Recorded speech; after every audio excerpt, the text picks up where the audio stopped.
Romanos 12,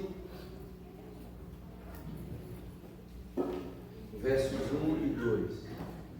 Meus irmãos, eu tenho certeza que, se eu perguntar aqui, se você quer experimentar a boa, perfeita e agradável vontade de Deus, você prontamente responderá de forma positiva: sim, eu quero. Eu quero experimentar a boa, perfeita e agradável vontade de Deus. Uma mínima noção que se tem acerca de Deus nos leva a entender, ainda que de forma superficial, não muito aprofundada, nem teologicamente trabalhada, que a vontade de Deus, sendo Deus um ser santo, é uma vontade que é boa, que é perfeita e que é agradável. Portanto, não há mal algum em querer isso. Eu tenho quase certeza que esse é o desejo da maioria dos nossos irmãos em todas as igrejas que estão agora reunidos. Tenho quase certeza que esta é a vontade também de quase a maioria de qualquer brasileiro, de todos os brasileiros. Afinal de contas, Deus é brasileiro, o brasileiro é um cristão por natureza, é um país de cristãos. Então, cada um vivendo esse cristianismo ao seu modo, mas todos diriam: eu quero viver. Deus é um ser santo, Deus é bom, Deus é amor, Deus é perfeito. Então tudo que dele emana é bom, perfeito e agradável. No entanto, eu tenho também a impressão de que as pessoas, de uma maneira geral, não compreendem claramente o que vem a ser esta boa, perfeita e agradável vontade de Deus. Quem sabe confundem esta boa, perfeita e agradável vontade de Deus com a sua própria vontade, com seus próprios desejos, com seus próprios sonhos. Não é à toa que grande parte das nossas orações são aquelas orações tipo cheque assinado em branco por Deus, para que nós o preenchamos segundo a nossa própria vontade, porque nós costumamos confundir a nossa vontade com a vontade de Deus. E quando aquilo que vai acontecer e começa a se realizar nas nossas vidas, que é a vontade de Deus, foge aos nossos planos, nós temos a tendência de suspeitar que não é a vontade de Deus, porque no fundo, nós queremos que a vontade de Deus, que é boa, perfeita e agradável, seja a nossa vontade. Seja feito tudo segundo a nossa vontade. A verdade é que a vontade de Deus vai nos levar muitas vezes por caminhos diametralmente opostos àqueles caminhos que nós desejamos para nós. Paulo está escrevendo aos cristãos que estavam em Roma, vivendo já ali as primeiras perseguições que iniciaram um pouco antes, como perseguições religiosas, nascidas do próprio povo judeu, mas agora começam a ganhar uma perseguição de caráter mais oficial. Aqui já na sede do Império Romano, as oposições se davam, porque onde o Evangelho chegava, a mensagem da cruz invadia, gerava constrangimento na cultura, no pensamento, que se tinha como normal, como aceitável. O Evangelho chegava anunciando uma vida diferente de tudo que se falava do ponto de vista espiritual, dizendo que todos estavam perdidos e que todos precisavam ter a sua vida entregue a Cristo, mas também era algo diferente do ponto de vista moral. A moralidade do mundo não combinava com a moralidade cristã. As coisas não batiam. Era diferente também do ponto de vista religioso, litúrgico. Aquele politeísmo, aquele modo de adorar muito imiscuído, misturado com a política da época, mas também misturado com a imoralidade sexual, dada tantas vezes comum, experiência das prostituições cultuais, templos que tinham seus prostitutos e prostitutas cultuais naquele Império Romano. E quando o Evangelho chegava, começava a acusar toda esta prática espiritual, prática religiosa, prática social, prática moral, como algo contrário. Portanto, era natural que a oposição se fizesse contra os cristãos. E aí Paulo continua dizendo: perseverem ainda que a perseguição chegue, porque se muitos estão morrendo, quem sabe estes que estão morrendo são sacrifícios, são os mártires, mas vocês precisam viver entendendo que o martírio de vocês não é apenas a morte, o martírio de vocês é a própria vida. A palavra martírio é traduzida por testemunho. A vida de vocês deve ser o próprio martírio de vocês. A vida de vocês deve ser a própria oferta viva. E aí Paulo faz uma analogia com as ofertas do Antigo Testamento, com os animais que eram precisos ser sacrificados, mortos, perdiam a vida e eram queimados no altar, queimados como oferta lá em Israel. Paulo traz a mesma ideia, diz assim: vocês precisam ser mortos para vocês mesmos, mas a vida de vocês precisa ser essa vida de sacrifício, como quem morre para vocês mesmos, mas continuam adorando. A oferta agora é viva, a oferta agora precisa falar, a oferta agora precisa testemunhar, a oferta agora precisa continuar inquietando este mundo. Por isso, sejam esta oferta e não se conformem com o mundo, não vivam como o mundo vive. E aqui mundo, a ideia não é uma ideia apenas física, mas a ideia é a ideia ideológica, a ideologia que governa este mundo, o pensamento deste mundo. E vivam assim, não temendo a morte, porque vocês já morreram para vocês mesmos, não temendo a morte, porque vocês são o sacrifício diário e vivo, mas vivendo como se a cada dia as suas vidas fossem um culto agradável, racional a Deus. Porque só se vocês viverem assim, vocês conhecerão a vontade de Deus, que é boa, perfeita e agradável. Meus queridos irmãos, Paulo está dizendo para aqueles nossos irmãos que só é possível conhecer a vontade de Deus quando se vive vida de santidade. Que ninguém que não viva uma vida santa não conhecerá a vontade de Deus. É impossível não caminhar no caminho com Cristo e ainda assim querer experimentar o que é bom, perfeito e agradável da parte de Deus, não da parte dos homens. Muitos viviam o que era bom, perfeito e agradável segundo as suas próprias perspectivas, mas não segundo a lógica divina.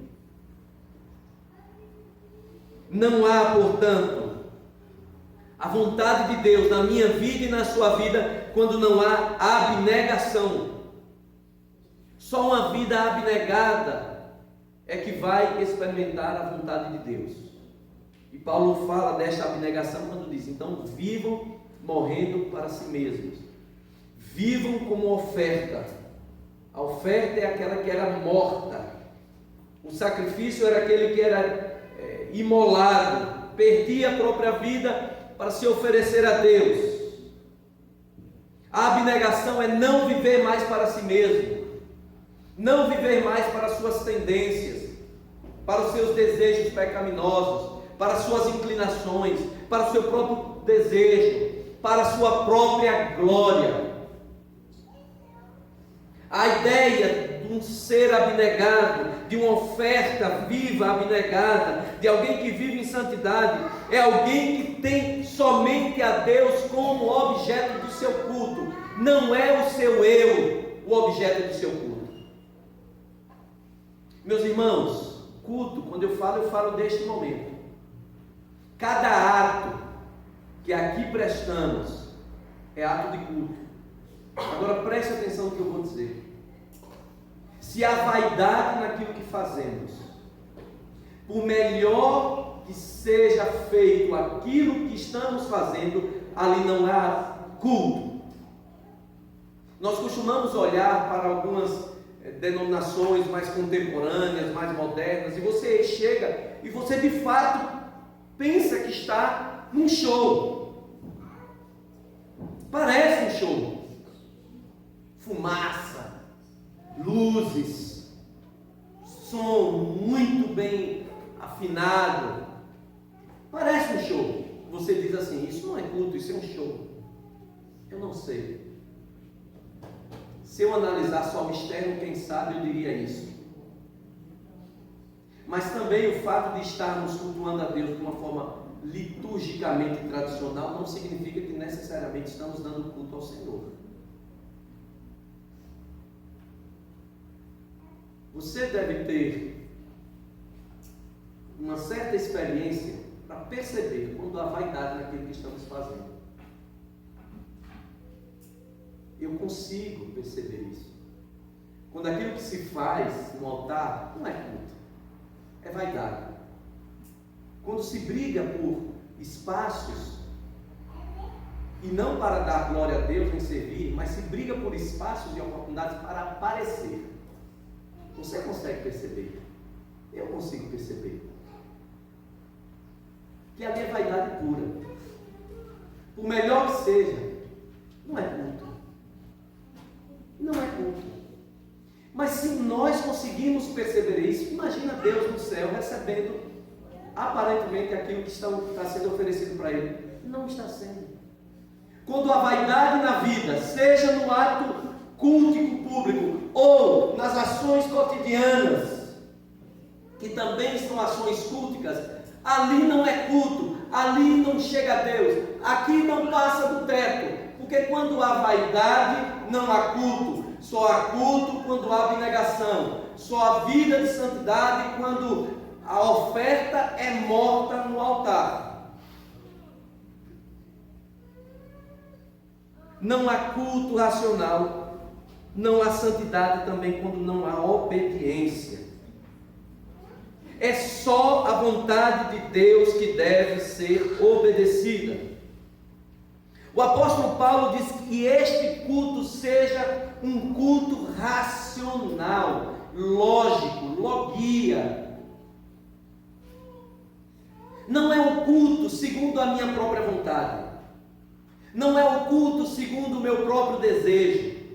Não é um culto segundo aquilo que eu gosto ou não gosto. Eu não gosto desse estilo musical. Eu gosto desse estilo musical. Eu não gosto dessa palavra. Eu gosto dessa palavra. Eu não gosto desse volume. Eu gosto desse volume. Não é um culto segundo nós mesmos. É um culto segundo a palavra de Deus. É um culto racional, segundo aquilo que foi revelado. E Jesus Cristo diz qual é o culto que é feito segundo a sua palavra. Qual é o culto que é feito em obediência a Ele? É um culto que é feito em espírito e em verdade. É um culto espiritual que só é prestado por quem nasceu de novo e em verdade, segundo prescreve a sua palavra, sem invencionices. Sejam invencionices que se têm introduzido a cada dia nas igrejas para atrair pessoas, cooptar corações, mas sejam as minhas e as suas invencionices particulares, os nossos gostos pessoais. O meu gosto e o teu gosto pessoal não é escritura, não é a palavra de Deus. O culto que é feito em obediência é o culto segundo a palavra de Deus. Culto feito por quem nasceu de novo e culto em obediência à sua santa palavra. Aí sim, a santidade quando a vida de obediência, quando você compreende a palavra e entende que ela é norma, não só para o ato de culto público, mas para os cultos contínuos e o culto diário que é a nossa vida. A palavra de Deus, ela deve ordenar a nossa vida em tudo. Na liturgia do culto público, mas também lá fora, na sua relação com seus amigos de trabalho, na sua relação com seus filhos, netos, familiares, na sua relação com os estranhos, com seus vizinhos. Quando você é governado em obediência pela palavra de Deus, você é santo e está oferecendo culto a Deus em tudo que faz. Não há santidade quando também não há inconformismo com o mundo. Paulo prossegue dizendo: e não vos conformeis com este século, a era presente. Paulo contrasta aqui a era presente, o século, o mundo, com a era futura, com o porvir, com aquilo que Cristo já começou a anunciar no seu Evangelho. Não vos conformar é literalmente não deixe que o mundo dê a forma a vocês. Não seja influenciado pelo mundo, na maneira de pensar, na maneira de agir. Não ganhem a forma do mundo. Não deixe que a maneira de pensar do mundo molde a vida de cada um de vocês. Não deixe que a agenda do mundo determine as suas vidas. É isso que o apóstolo Paulo está dizendo. Quando a santidade não é a agenda do mundo que molda o crente, mas é a agenda de Deus que molda a sua vida, através da renovação da mente, do pensar não como o mundo pensa, mas do pensar nas coisas do alto, do pensar naquilo que vem do Senhor.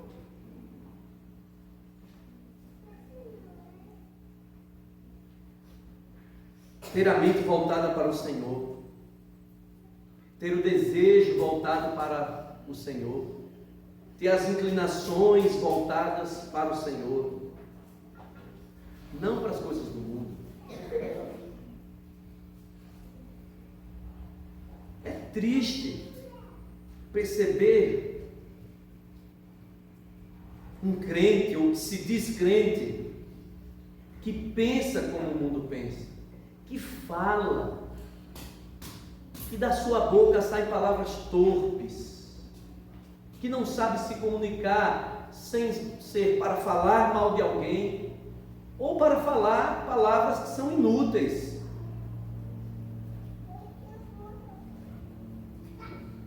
Que não sabe cogitar das coisas do alto, mas cogita só das coisas da carne. Aqueles que são verdadeiramente, profundamente carnais, ali não há uma vida de culto, ali não há uma vida de quem teve a mente renovada pelo Espírito Santo de Deus, ali não há vida de santidade, e ali com toda certeza não há vida de quem experimenta a boa, perfeita e agradável vontade de Deus. Meus irmãos, Paulo escreve essa carta, e aqueles que cumpriram esta palavra, que obedeceram, que viveram uma vida de santidade, com abnegação, com a obediência, com inconformismo, todos eles experimentaram a boa, perfeita e agradável vontade de Deus. E sabe qual foi a boa, perfeita e agradável vontade de Deus para muitos deles? As arenas, as feras, os gladiadores, as tochas de Roma, todos eles experimentaram a boa, perfeita e agradável vontade de Deus e morreram como mártires. E o sangue dos mártires foi a semente da igreja. Não pense que por você estar passando, quem sabe, alguma luta, alguma provação, alguma dificuldade, significa dizer que você não está no centro da vontade de Deus.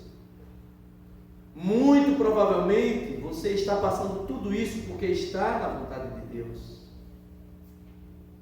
A vontade de Deus não é uma vacina contra sofrimentos, mas muitas vezes ela naturalmente nos levará a sofrimentos, porque quando ela se manifesta em santidade nas nossas vidas, vai haver um incômodo no mundo e nos lugares espirituais.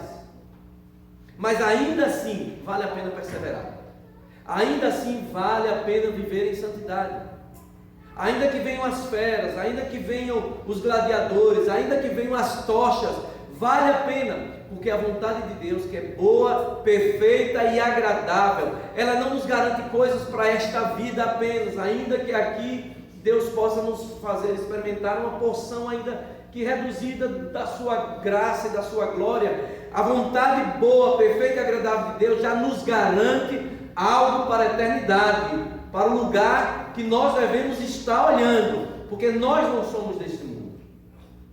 Portanto, se você tem passado por lutas e tem dúvidas se está na vontade de Deus, se a sua consciência, a consciência de quem vive em santidade, persevere no meio da luta, não desista. O Senhor está com você, Deus vai te abençoar, Deus passa a luta contigo, Deus vai te dar refrigério. Não desista. É preferível ansiar pelas riquezas eternas do que pelas riquezas terrenas. É preferível experimentar a paz de Deus que nos faz passar por meio das lutas do que a paz humana que nos anestesia para uma realidade de sofrimento, mas que só se agrava mais e mais. Persevere. Viva a boa, perfeita e agradável vontade de Deus, mas viva ela em santidade, porque só em santidade se experimenta aquilo que vem de Deus. Amém?